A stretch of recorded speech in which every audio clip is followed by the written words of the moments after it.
Cagliostro. Everyone thinks of changing the world, but no one thinks of changing himself. Leo Tolstoy. I was in the library of the scanning place searching for my next trip to the past. Lyalab told me that the trip was going to be unique because it had been the only case in this war between the light and the darkness in which the light openly intended to capture the card given to the darkness. I saw Lyalab arriving, but couldn't help having a chilling but loving feeling of happiness. Yes, I can say that I was finally happy. I was delighted in the scanning place, and I was happy playing my role in this war. "Hello, Myra," Lyalab said. "Hello, Lyalab," I answered, full of joy. "You seem happy today," Lyalab commented. "Yes, I am," I said. "And why are you so happy?" Lyalab asked. "I finally realized that the scanning place is my place, the place I can call home," I replied. "You are right, Myra. The scanning place is your home, and it has always been. For those who believe in us will never be disappointed. Now you finally believe, and you understand that love lies at the foundation of all ending structures," Lyalab explained. "Did you say love?" I asked, surprised. "Yes, Myra, love. However, our love is different and real. We would love for humanity to be free of guilt and remorse. We love for them to be free. Here, in the darkness, we follow the quote, 'A friend is someone who knows all about you and still loves you.'" I laughed at Lyalab's remark, and I wanted to know more about love. "What is love for you, Lyalab?" I inquired. "I believe it is better for others to hate you for who you are than to be loved for what you are not," Lyalab replied. "I like that," I replied. "In your past life you realized that being deeply loved by someone gave you strength, while loving Michael deeply gave you the courage to do anything, and you learned that it is better to have loved and lost than never to have loved at all," Lyalab explained. "That is true, Lyalab, but people of the light think that we here in the darkness are not able to love," I stated. "Maybe that's what people of the light want to believe while they're on Earth, but they know perfectly well that we can love as much, if not more, than they do. The difference is that we accept love as something natural and something that belongs to all of us. When we were all together, when there was no light or darkness, we never experienced love, because love did not exist. We created love together before separation took place, and we believed in true love, not in the fake love experienced by many of the followers of the light. They worship nothing, but they believe that they are worshipping the only possible God. However, you know that there is not a single God, nor a single truth. Moreover, remember that the human heart was made to break," Lyalab informed me. "To be broken?" I asked, surprised. "How many people are happy on Earth? People from the light or people from the darkness go back and forth to Earth to suffer. When you consciously reincarnate, you know that your heart, one way or another, will break. It is part of the game. It's a game of suffering. Life is, but it seems to last forever when you're on Earth. Humans on Earth constantly lie to themselves. They listen to their lies, and they reach a point at which they cannot distinguish between the truth within themselves or the truth around them, subsequently losing all respect for themselves and others. You know that when there is no respect, love ceases to exist," Lyalab noted. "I never thought about that, but as always, you're right. Now let's talk about your next card. The card played by Cagliostro. Many people have called Cagliostro a charlatan, magician, adventurer, impostor, and many other things. And I can tell you that Cagliostro was that, and much more," Lyalab confided. "Can you tell me more?" I asked. Cagliostro was the biggest challenge we ever received from the light, but we decided to play our card differently. We decided to use one soul in two different bodies at the same time. Wait a minute, I interrupted. Yes, Myra, you're going to find something unique. One soul living in two different bodies at the same time, who shares his essence, but sometimes abandons the body. I must tell you that we sent other souls to help Cagliostro because Light tried very hard to take over and change his nature, Lila told me. I don't understand, I said. Cagliostro is a perfect example that the light and the darkness are the same. There is no difference between us. Once you go over Cagliostro's life, you will understand. Cagliostro is known as a malignant Freemason and Rosicrucian. Are Freemasons or Rosicrucians with the light or with the darkness? According to the people of the light's portrayal of the darkness, one would think that Freemasons and Rosicrucians are neither part of the light or part of the darkness. Who was Cagliostro? I believe that there is a major misunderstanding about the contribution of Cagliostro in this war between the light and the darkness. Cagliostro was a card of the darkness that you need to find.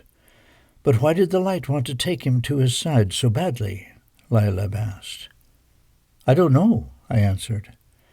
That is what you have to find out on your journey to the 18th century Europe.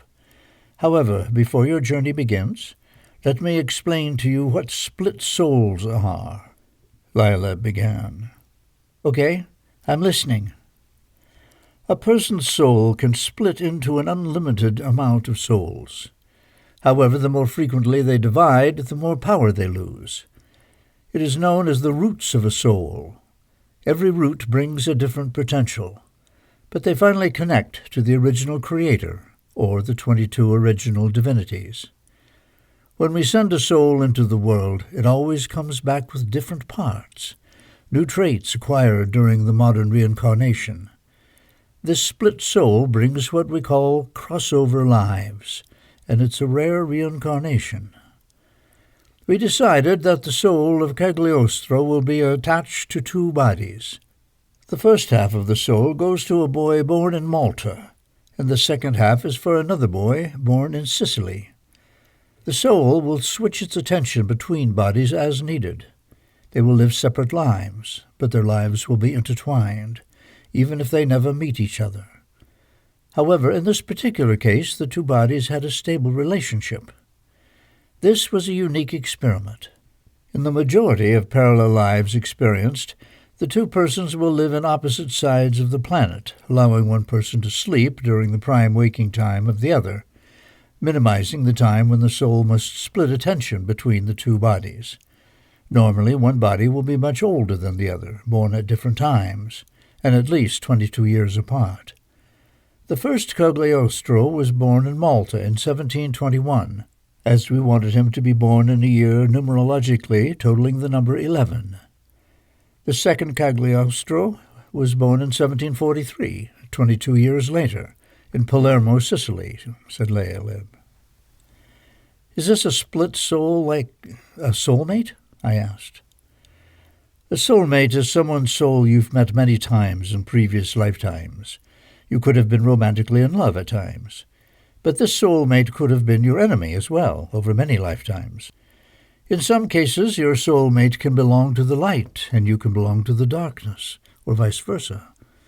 Then when you meet on earth again, something that started as a profound love can end up as great hate. However, soulmates are part of the original soul, but you know that the soul split into many pieces. Now, for every original soul, there are more than 10,000 souls. In the case of Cagliostro, the light saw the opportunity to win the card.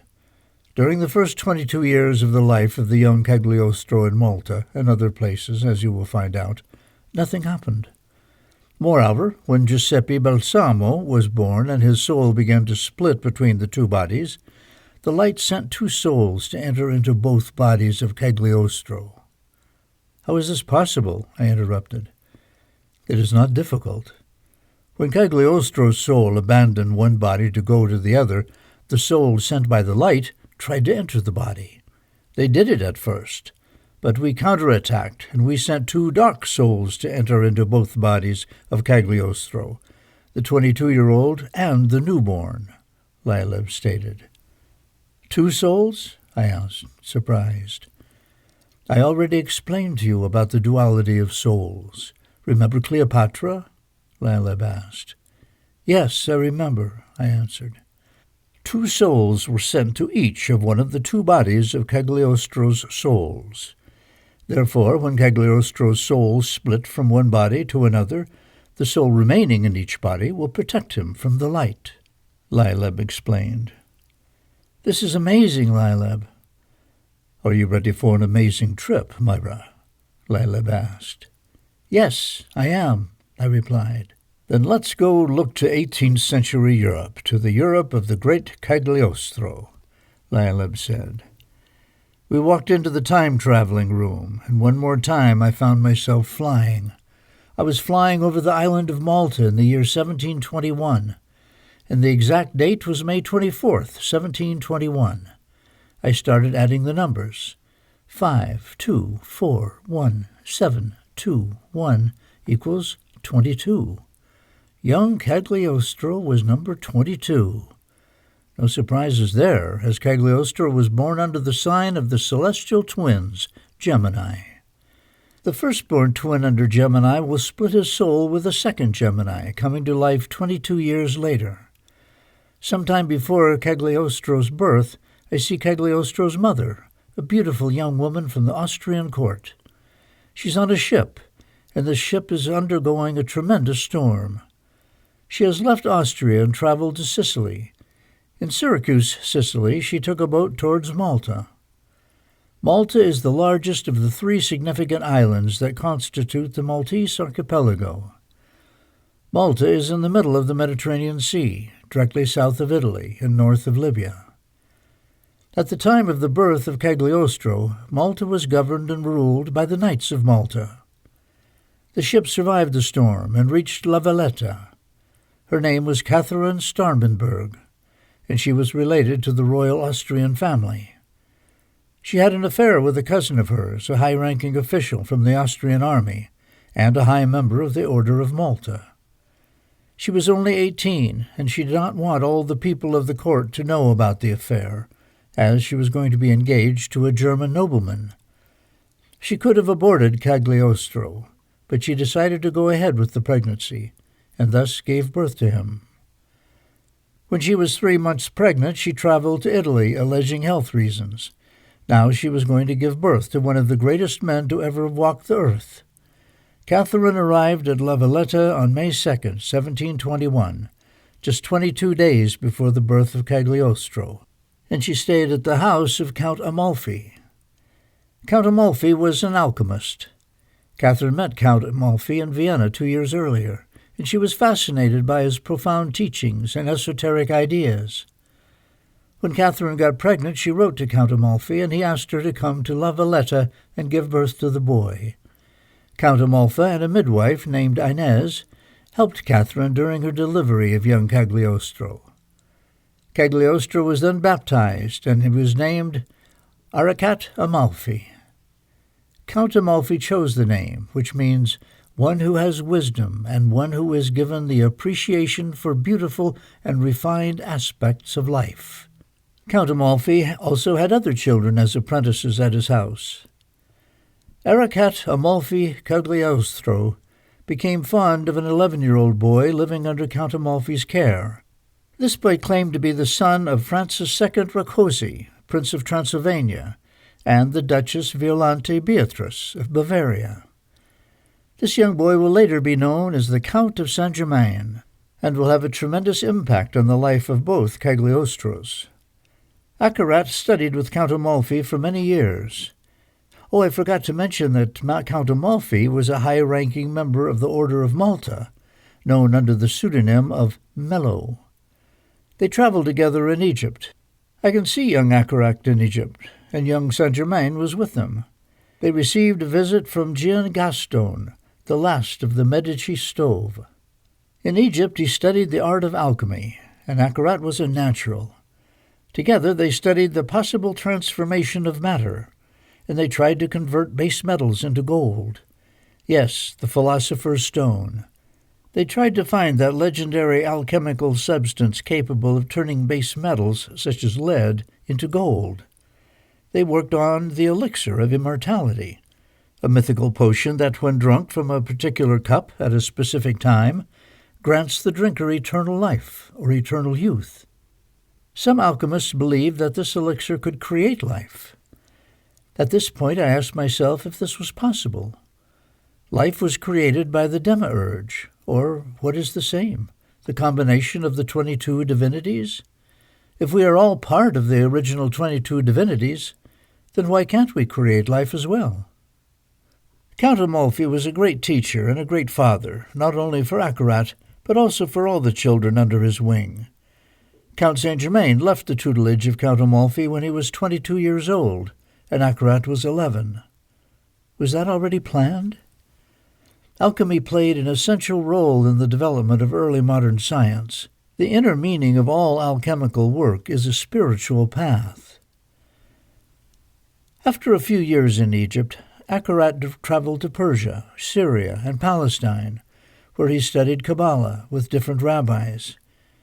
Count Amalfi needed to return to Europe, but before he returned, he traveled with Akarat to Medina, in Arabia, to the palace of his friend and fellow student, Mufti Salah Hayam. Akarat studied with Mufti Salah Hayam for 8 years. At the age of 22, he then returned to Malta. It was in May of this year when Count Amalfi became sick, and he died a few days later. Ararat Amalfi, as per Count Amalfi's testament, became the new Count of Amalfi on June 2, 1743. At this exact time and day, and only 150 miles apart, Giuseppe Balsamo was going to be born. According to Madame Blavatsky, when rendered by Kabbalist method, the name Cagliostro means "he who was sent," "the given," or "Lord of the Sun." During the 18th century it became the fashion among esoteric schools to transliterate into Oriental form every name provided by occult fraternities for disciplines destined to work in the world. However, now let us go to the beginning of the legend of Count Cagliostro, possibly the most well-known occult figure of all time.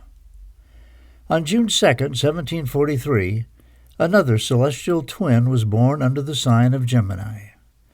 It added the numbers 6, 2, 1, 7, 4, 3 equals 23.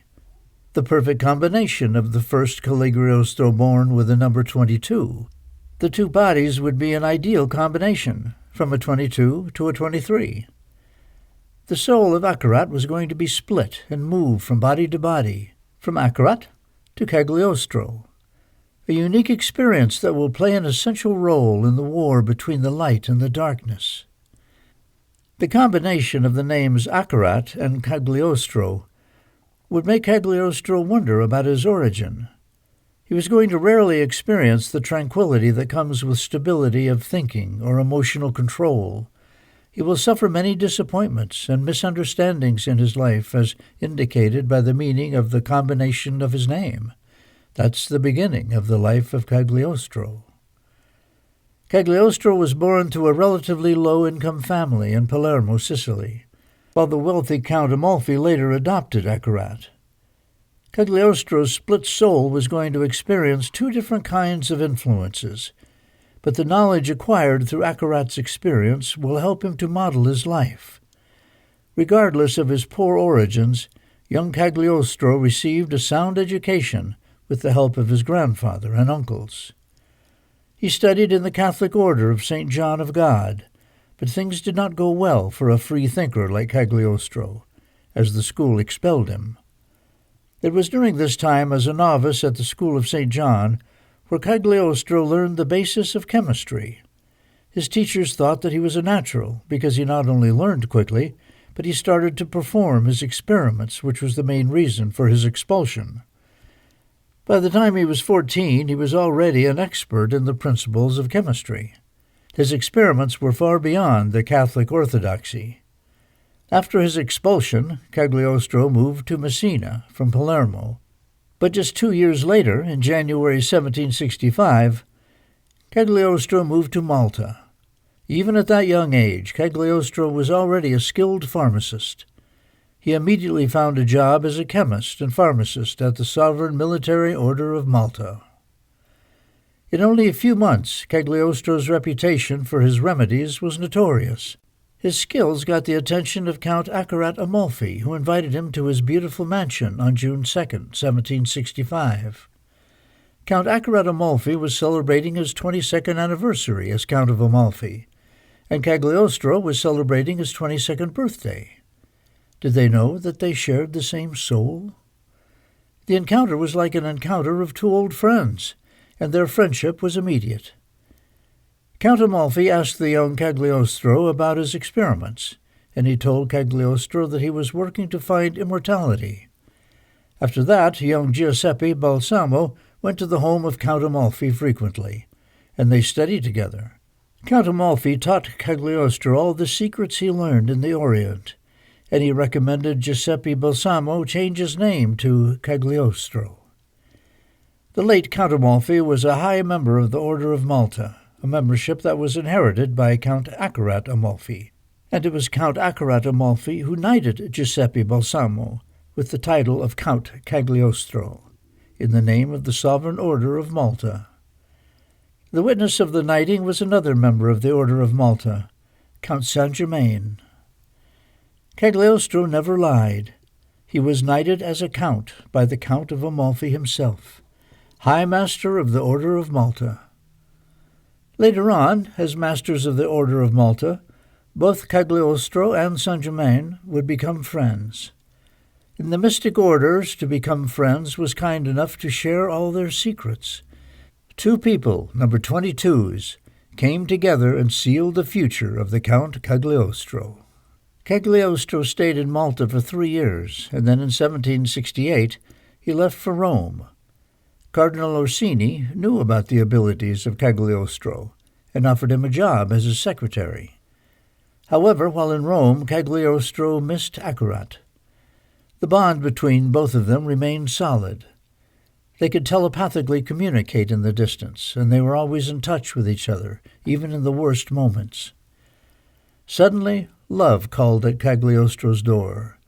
He met Lorenza Serafina Feliciani and married her in 1768.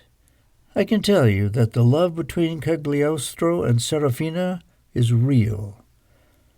2 years later, the couple traveled to London. It was during this trip that Cagliostro met his old friend and mentor again, the Count of Saint-Germain.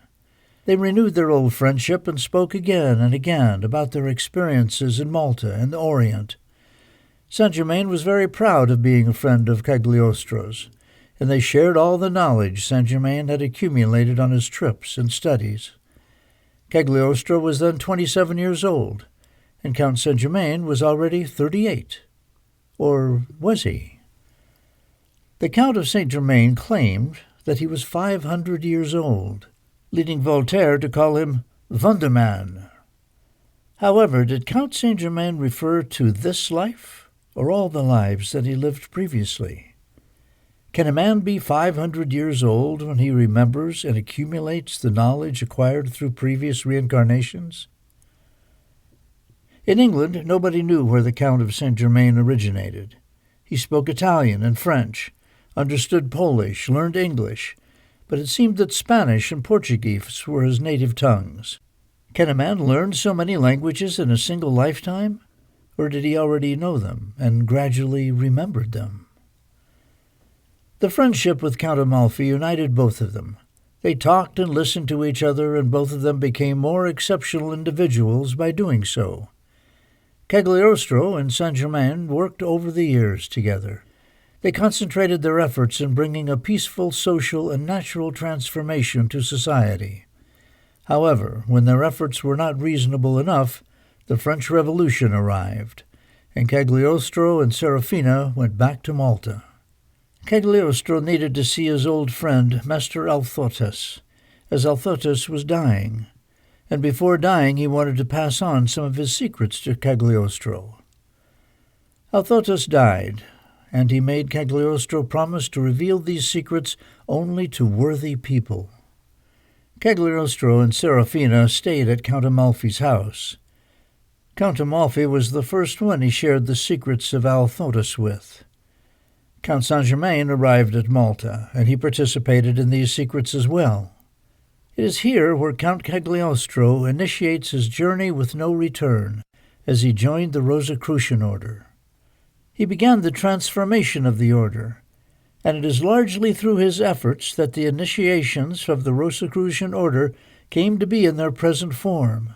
The Rosicrucian temples and lodges many years ago kept the same arrangement that they are today. It was Cagliostro who introduced a triangular altar, the Shekinah in the center of the Rosicrucian temple, modeling it after the one described by Count Saint-Germain in his work, The Holy Trinisophia. Count Saint-Germain had specific knowledge of the Rosicrucian teachings and symbolisms, but Cagliostro was the engineer applying all that Saint-Germain had taught him. He made the practice more productive by making the Rosicrucian technique better adapted to the times. Cagliostro then became the Grand Master of the Rosicrucian order. He continued traveling throughout all of Europe. He was an initiate of great magnitude in all the initiating orders of his time, and they recognized him with the highest honors. Of course, Cagliostro was a Freemason as well, but he went even further, and he created the Egyptian Rite Freemasonry. Acceptance of Cagliostro's order required a belief in the immortality of the soul and Masonic affiliation on the part of the male candidates. Under Cagliostro's Egyptian rule, women were going to be accepted for the first time as Masons. That was unique at this time, as he brought men and women together. Was the divine Cagliostro nothing more than a charlatan, as his critics made him out to be? Whatever one's opinion of Cagliostro, one must conclude that his ideas and intention were not ordinary ideas during that time. In Cagliostro's Egyptian Rite Freemasonry, members assumed their new name in connection with the order. Males possessed the same names as the Old Testament prophets, and women had the names of the Sibyl. Cagliostro and his wife Serafina were respectively known as the Grand Copta and the Grand Mistress or Queen of Sheba. The Grand Copta, Cagliostro, initiated the males, while the Grand Mistress initiated the female patrons. Men and women's ceremonial initiation was practically identical. Suddenly I could see the first Masonic initiation that ever took place on earth for women. There were 22 women. I could see them reciting the following: I swear before the eternal God of the Grand Mistress and all who hear me, never to write or cause to be written any time anything that shall pass under my eyes. I condemn myself in the event of imprudence to receive punishment according to the laws of the Grand Founders and all my superiors. I promise the exact observance of the other 6 commandments imposed on me. That is to say, love of God, respect for any sovereign, respect for religion and the laws, love of my fellow creatures, and attachment without bonds to our order. The mindless submission to the rules and code of our ritual, such as they are communicated to me by the Grand Mistress. However, Cagliostro's critics did not stop their verbal attacks on him. They stated, of all the Masonic charlatans who are flourishing in our country, the Count Cagliostro is the most prominent. Whatever we consider the ingenuity of his schemes of deception, the extensive field of his operations through almost every country in Europe, or the distinguished character and station of many of those whose credibility made them his victims. His critics hated him, and the Roman Catholic Church was one of his most fervent enemies.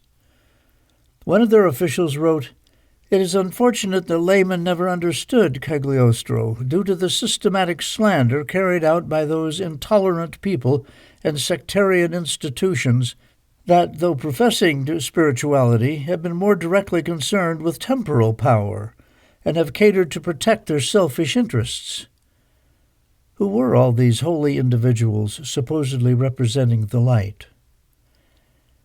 Cagliostro's riches came from the successful alchemical experiments that he performed all over Europe. As a result, Cagliostro and Serafina continued opening lodges throughout Europe. The teachings of the Egyptian Masonic lodges were various, but they all taught that real happiness was the equivalent to spiritual peace. Cagliostro's popularity in Europe increased over the years, and wealthy members in Europe's royalty sought his magical elixir that would provide regeneration of life. I could see Cagliostro addressing the attendees of his lodge in Paris.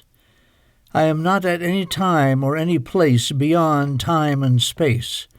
My spiritual being lives in eternal existence. I turn my thoughts over the ages, and I prepared my spirit toward a presence far beyond that which you perceive. I become what I choose to be, participating consciously in the absolute being. I arrange my actions according to what is at hand. My name, Cagliostro, delivers my actions because I am free. My country is wherever my feet stand at the moment. Put yesterday behind you if you dare, like the forgotten ancestors who came before you. Give no thought to the morrow and the illusionary hope of greatness that will never be yours. I will be what I am. I am free, and I will be what I am." Was Cagliostro free? How can you feel liberated when the powers of the establishment are trying to terminate you at any price? As Cagliostro once said, "I will be what I am." No doubt that we all are no more than a continuation of what we are now, or was. Cagliostro referred to a new life in which he will be able to use all the knowledge accumulated through successive reincarnations. Count Saint-Germain claimed to be 500 years old, and Cagliostro, how many years old was he? How many reincarnations do you need to be able to accumulate such profound knowledge? Cagliostro treated thousands of poor people in clinics throughout Europe and refused to receive payment. Consequently, he was very popular among poor and ordinary people, and on numerous occasions the police were needed to control crowds around the clinics. Poor people idolized him, but the establishment disdained and feared him. However, Cagliostro kept opening free health clinics and devoted himself tirelessly to the care of the poor. Eventually, he would have to flee the places where he opened the clinics because of the jealousy of the medical professionals and the authorities. Cagliostro's anti-Catholic antagonism made him a target of the influential Catholic Church, which was waiting for the right time to take leverage. In 1785, while in Paris, Cagliostro was involved in the famous affair of the diamond necklace. However, he was acquitted and received by the people of Paris as the father of the soon-to-become the French Revolution. The Cardinal of Rouen, whom Cagliostro tricked into buying Marie Antoinette, the Queen of France, a diamond necklace, led to his involvement in the matter, which was a massive scandal at the time. Cagliostro was imprisoned and remained a prisoner while awaiting trial. He had many opportunities to escape, but he remained in prison, convinced that justice would prevail, and that his mission and belief in humanity will continue. This whole situation reminded me of the situation experienced by Socrates. Both of them chose to believe in justice. However, the outcome was different. Cagliostro this time was lucky, and he was acclaimed by thousands of poor people when he was acquitted and released from prison. My time is running out, and I needed to explore the last years of Cagliostro before he chose the card for the darkness. After the affair of the necklace, Cagliostro received expulsion from France. He moved back to London, where he will initiate his final trip. In 1789, Cagliostro left London to visit Rome. He planned to establish a Masonic lodge within Rome, for the first time within the boundaries of the Papal States. Arriving in Rome, he contacted two people who later on proved to be spies of the Inquisition and who subsequently betrayed him. Cagliostro's arrest was on December 28, 1789. I added the numbers. 1, 2, 2, 8, 1, 7, 8, 9 equals 38. equals 11. Another number 11 was going to seal Cagliostro's fate. By traveling to Rome, Cagliostro put himself within closer reach of the Inquisition. Was he trying to sacrifice himself for the good of humanity? He established a Masonic lodge in Rome, but was then imprisoned and brutally tortured in the castle of St. Angelo. His accusations were based, among other things, on statements extracted from him by torturing his wife, Serafina. By torturing him, he confessed that he worshipped the devil and that he blasphemed against the name of the Lord. Torture had been widely used throughout the centuries by the people of the light to obtain confessions. Is this what the light is supposed to be? Is that what Christ wanted when he came to earth to play one of the cards of the light? Is it this? In a farce trial, Cagliostro received a death sentence. Among other charges used against him was the one of being a Rosicrucian and a Freemason. However, the Pope changed the death penalty for life imprisonment in the castle of St. Angelo. After Cagliostro attempted to escape, they transferred him to the fortress of St. Leo. At the time, the French Revolution was taking place and French troops were spreading the ideals of freedom all over Europe. Napoleon wanted Cagliostro to be freed, and his troops were arriving in the Papal States. One of the troops' objectives was to free Cagliostro, because Napoleon had sincere admiration for all his work and teachings in support of the revolution. When the rescue of Cagliostro by the Napoleonic troops was closer, the Pope ordered him killed. As a result, one of the correctional officers strangled Cagliostro on the 26th day of August in 1795. I added the numbers one more time. 2, 6, 8, 1, 7, 9, 5 equals 38. 3 and 8, 11. Another number 11 to put an end to Cagliostro's life. Before he died, Cagliostro was pointing at the ceiling in his cell and was repeating, "The 7 points or angles are a representation of the 7 angels which surround the throne of the deity, and the letter G is the initial of the great and sacred name of God." There was no doubt in my mind that the 7 points or the 7 angels represented the 7 original divinities that initiated the rebellion against the demiurge, or the Creator. Letter G, the 7th letter, number 7, and the demiurge, letter D, 4th letter, number 4. 7 plus 4 equals 11, or God. My time was over, and I needed to return to the scanning place to explain the card that I had chosen for Cagliostro. Slowly I abandoned the prison of San Leo, and I found myself in the scanning place. Leoleb was there to welcome me. "Welcome back, Myra," Leoleb said. "Thank you, Leoleb," I answered. "Did you enjoy your trip?" "It was amazing," I replied. "Did you bring Cagliostro's card to us?" Leoleb questioned. "Yes, I did." "Good. Then let's go to Iwe's office," Leoleb noted. We walked through the halls of the scanning place and reached Iwe's office. The door was open, so we went in. Betis and Refusul were sitting next to Iwe. "Hello, Myra," Iwe said. "Hello, everyone," I said.